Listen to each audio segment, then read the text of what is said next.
Good morning, guys. Hope you had a great weekend. Hope you're all well. Gamorrean Guard, as you can see by the title above, is a figure I've recently picked up, but it is quite an old one in terms of the length of the vintage collection. This guy goes all the way back to Wave 3, and he's just seen a re-release. Finally been able to pick up two of these guys. A little bit of an ironic story. I decided to bite the bullet and pick one up on eBay. And then literally 3 days later after I did that, I found one in stores. So I got really lucky that day, those couple of days. So very happy to pick these guys up. And they're absolutely amazing figures. And I'll show you why in just a second. Here he is. This is just one of the Hasbro's finest efforts, in my opinion. Definitely a worthwhile pickup, and I'm just going to go out there and say I'm going to give this a solid 10 out of 10. Just the effort they've put into this, the bulk of the figure. You're really getting what you pay for, as far as I'm concerned, with this guy. Accessory wise, he's got this axe here, which is a nice piece. I'll just try and zoom up on that so you get all the close-up detail.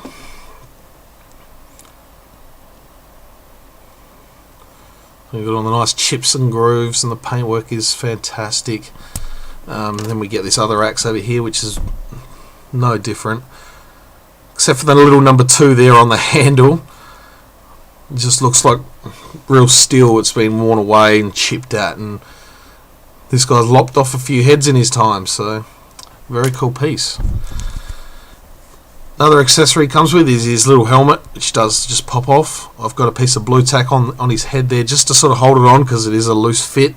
But I guess if you're just displaying him, it's fine. But that just helps to hold it, sit on his head a little bit better. But it is a nice piece. Some nice little ornate steel designs there on the headpiece and around the ears. Excuse me. Now the head sculpt is just absolutely amazing on this guy, especially like the area around the eyes and the brow. It's just sculpted absolutely remarkably up into the front of the nose. And I like how they've used a I don't know whether they've used a bit of a clear gloss on the front of his mouth there, just to depict that sort of slobbery salivaness around his mouth. It looks like he's just been drooling or something. Yeah, it's absolutely awesome. We go down to his chest, and he's got some nice little belts. I'll just lift his head up a little bit. Nice belts that go all the way around his back. And the buckles, they look absolutely fantastic. His vest is sort of a really nice leather look.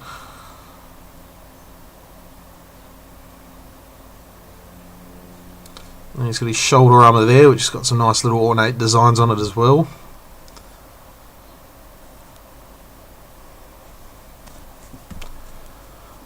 And then we go to his arm, these sort of gauntlets he's wearing there on his arms. Nice little ornate designs on that as well. And then we get this big ball of fur, which really is the standout piece for this figure, aside from the head sculpt. Just the realism is just absolutely fantastic. It's a little bit too buffy. I've seen other people have sort of trimmed it back and even used hairspray, just a watered down hairspray to mat the hair down a little bit, but I'm not going to worry too much. It does look alright the way it is, but and that goes all the way around the back. And if we lift that up, yes, he's wearing underpants, people, so that's all good. So a really nice job on the legs, and then he's got his very Roman looking sandals there.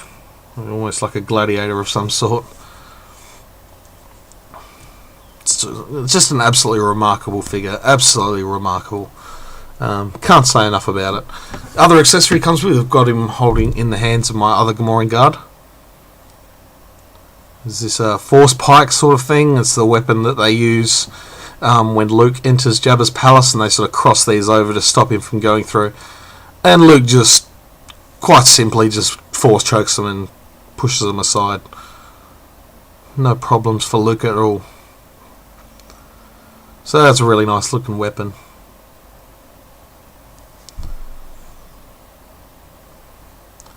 An absolutely remarkable figure.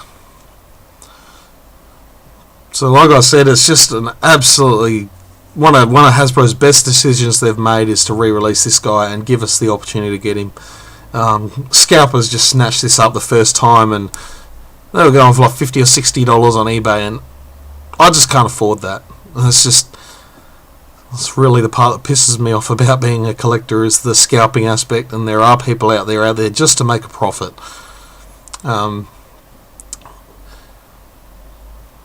As I've said before, and I'm planning a little bit of a rant video in the next couple of weeks or so about scalping and the effects it has on collectors who just want to get these figures and have them and play with them and do that sort of stuff. We don't want to have to pay $50 or $60 for them. But I'll save that for later. Anyway, guys, I hope you've enjoyed this review. I hope I've shown it well enough. It's my 149th video, so I've got something big planned for my 150th, which will be up in the next couple of days. So stay tuned for that.